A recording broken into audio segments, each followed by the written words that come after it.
Hello, guys. It's Chima Okoro here.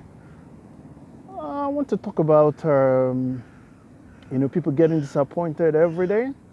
When they expect something from something and they don't get it, and you see them being very, very angry and disappointed about it.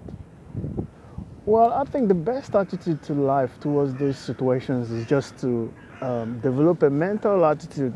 Called just before you leave in the morning or before you do anything, just have a kind of what is called a mental attitude of negative visualization. You just visualize the worst case scenario in your mind.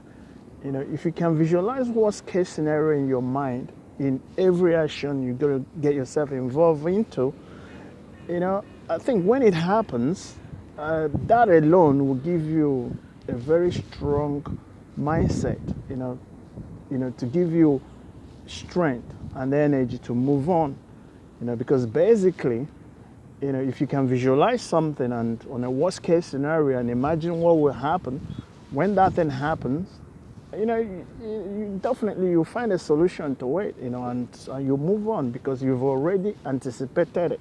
Because I realize that people hold things so tight that they want something, and if they don't get it, what happens to them? They get disappointed and they get so worried about it. And you see them, people around them, everything around them becomes, feels the pain too, feels the anger and the annoyance and the destruction. With that, definitely it affects your health and affects all your being and whom you are.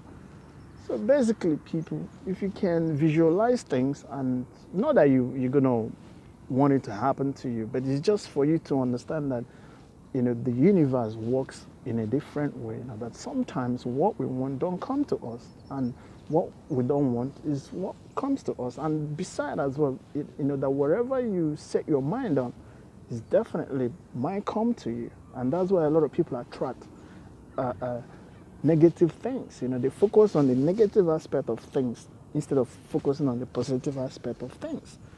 And you keep, people just remain positive, remain focused, keep doing what you're doing, live, with one step at a time. Like mindful about your actions, and always remain grateful. Always give, like I said, always give gratitude to God for what you have now and where you're gonna be. And always take one step at a time, and everything will be fine. Thank you, people. Keep living positive.